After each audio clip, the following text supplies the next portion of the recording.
Agora, gente, mesmo entre nós, o processo ainda da bufonaria ainda é muito forte. Vocês vejam, ela trouxe o assunto com todos os detalhes, nós estamos falando, mexeu com todo mundo aqui.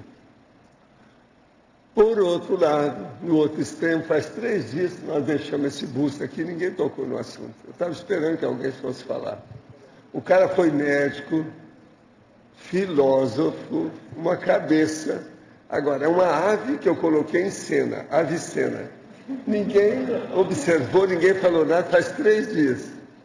Você vem e fala em bufão, todo mundo aqui fala, mexeu.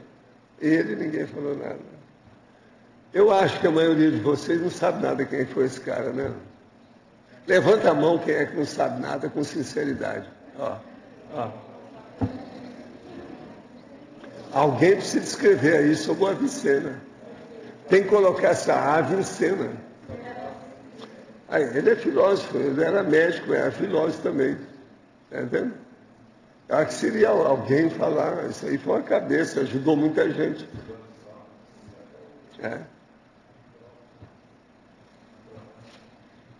É do povo que mexia com a sua turma, muito embora não era matemático, tá certo?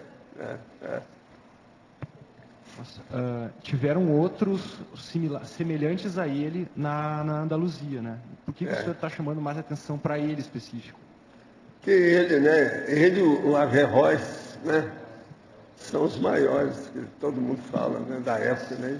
O senhor já chegou a ver o filme aquele do Averroes lá, aquele, acho que o Jada passou para o senhor esses tempos aí, vale a pena, muito interessante. De modo que, como é que nós estamos? Em matéria de... A sua filosofia foi mandada para Holoteca. Entendendo? Mais uma vez. Você olha, faz 3 dias, ninguém comentou isso aqui, pelo menos comigo, ninguém falou nada. Alguém falou? Eu deixei e falei assim, dessa vez não vou falar nada sobre o busto, vamos ver se alguém toca. 3 dias, nada. Se eu não me engano, a Adriana, ela tinha financiado esse busto aí. Ela tinha comentado comigo, que acho que parece que não. Sei, mas escuta. Eu queria ver o seguinte, você traz e deixa uma coisa, ninguém pergunta? Sim. Se eu trouxer, você está entendendo, colocar um sapato ali, vai chamar a atenção.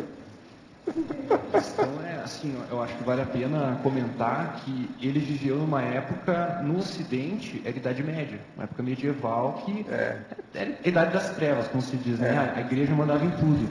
Só que Andaluzia, né, era um território do sul da Espanha, né, de Portugal, que não havia isso. Os espanhóis dizem que era ocupação, né, dos mouros, mas os mouros tinham um regime lá que era muito diferenciado. Mourisco, né? Os mouros, que eram muçulmanos, recém-muçulmanos, que Maomé tinha vivido há pouco tempo, né, nessa época. Então eles tinham... Agora, o que é interessante é que o homem era médico e era filósofo. Presta atenção. Uma personalidade complexa. Muito complexa. Pois é. Ele fez comentários na época. É porque também é o seguinte, hein, professor? Naquela época, a ciência era totalmente baseada na filosofia antiga. Então, ele era um dos grandes estudiosos do Aristóteles, né? Então, eles tiravam ilações da ciência aristotélica para a medicina. Então, para eles era conectado, era como se fosse a teoria e a prática, digamos. De modo que ele ficou aqui mudo esses dias, não falou nada, então hoje eu estou apresentando para vocês. Professor Valdo, essa fase dos mouros, né, que eles viveram na Andaluzia, não é muito estudada. Os mouriscos. Não se estuda até porque foi suprimido depois, né, e tudo, mas tem muita coisa interessante aí. Não, tem muita gente muita coisa vai devagar, que eu já li coisa que por exemplo, no Brasil não se estuda centenas de obras sobre mourisco. Não, com certeza, mas assim, não está no nosso senso comum. Você sabia que no Rio havia um mourisco? Tem isso tudo. E eu perguntava, você sabe o que é isso? Ninguém sabia o que é aquilo. Vale a pena estudar esse período, no Rio, né? Tem muita coisa... Processo geopolítico, ninguém sabia disso. Valdo, ele foi considerado o maior filósofo islâmico e ele mexia além de filosofia e também era médico, astronomia, química, geologia, paleontologia e era professor. Mas o homem era... Ele muita coisa, polímata. Ele era polímata. fora de série. Agora, se ele vê pela cara, parecia mesmo, tem alguma coisa, né? Agora, século Ele era VIII, um cara sério. Século VIII, né? Era um Isso cara é muito sério. antigo. Século VIII, na época, não Pois tinha é. nada. Era Não, naquela grande época figura, era só grande boboca. personalidade. Vocês todos estavam numa condição terrível. E o homem já era vivo. Eles Eu estava abaixo de trás. estudou Platão e Aristóteles. Agora outra, essa influência da época do islamismo, desses filósofos de base islâmica, foi fundamental para a Europa, inclusive a questão científica, filosófica, que evoluiu bastante na Europa em função deles. E, professor, também uma coisa interessante, né, é que agora puxando para o meu saco, na Andaluzia havia convivência com os judeus pacífica. Né? Havia a convivência das 3 religiões pacíficas. Uma coisa interessante também, totalmente diferente do resto. Havia também os caras que viviam rodando por ali, como é que chamava? Ciganos, zíngaros. Zíngaro.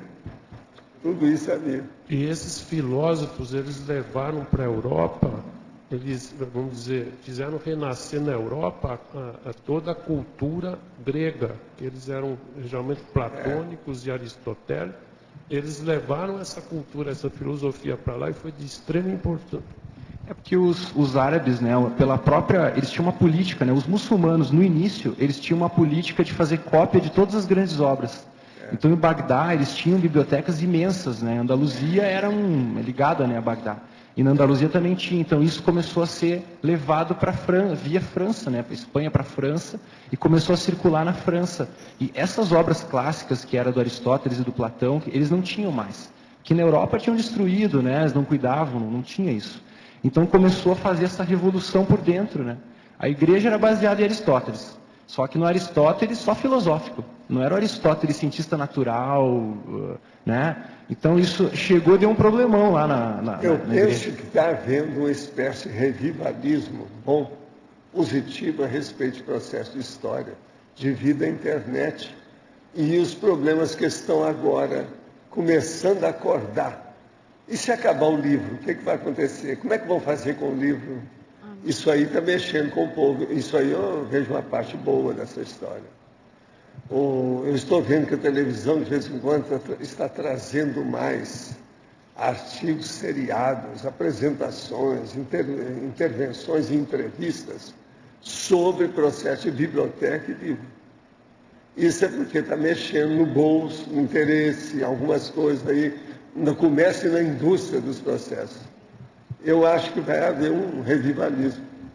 Eles estavam falando, por exemplo, aí, da Lúcia Miguel Pereira e Gabi Tarquini, que agora vão apresentar um negócio em São Paulo, uma big de uma biblioteca com o material deles. O material desse povo é a metade do nosso material que a gente tem aí na holoteca, mas é que os negócios deles eram escolhidos, processo mais de literatura. E tem também a do Mindlin, né? Que eles também estão apresentando lá, com o processo todo. Então, são bibliotecas que estão chamando a atenção atualmente. Isso aí é bom. Agora, é como se fosse um revivalismo dessa história. Vai melhorar no problema da história. O povo precisa estudar isso mais para ver os erros que tem, né, atualmente. A filosofia que veio da Grécia, ela não existia na Europa e veio através dos árabes.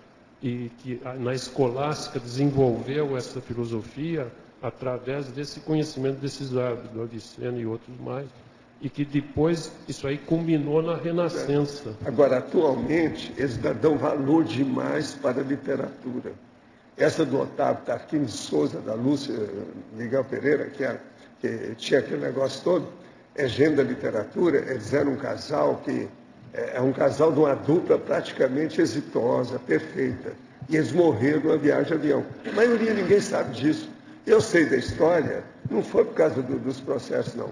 É devido mesmo ao problema da minha mãe, que era professora, depois o Chico, que era interessado muito em literatura, outras pessoas que eu conheço, por isso que eu sei. Agora, o neto deles está segurando a barra e agora fez o processo. Estão gastando milhões lá para fazer uma biblioteca para colocar esse material lá dentro. É interessante esse processo desse casal. Em matéria de literatura, é o que a literatura pode fazer isso. Mas agora, sobre informação é muito pobre ainda. Né? A gente não vê, por exemplo, a literatura ou uma dessas big biblioteca que teria mais, vamos dizer, essência, conteúdo. A maioria tudo mexe, roda, é Machado de Assis, não sai disso. Que é uma pena. Então, eu acho que com o tempo, esses vão acordar, né? Alguns desses vão aparecer. Aí talvez eles vão ver que existiu a Avicena, que a maioria nem sabe que isso existiu. Nem conhece o nome dele. Isso é um fato. Mas você fala, na Lúcia Miguel Pereira, eles vão falar. Já sabe, o romance que ela escreveu, o negócio que ela falou, não sei o que é.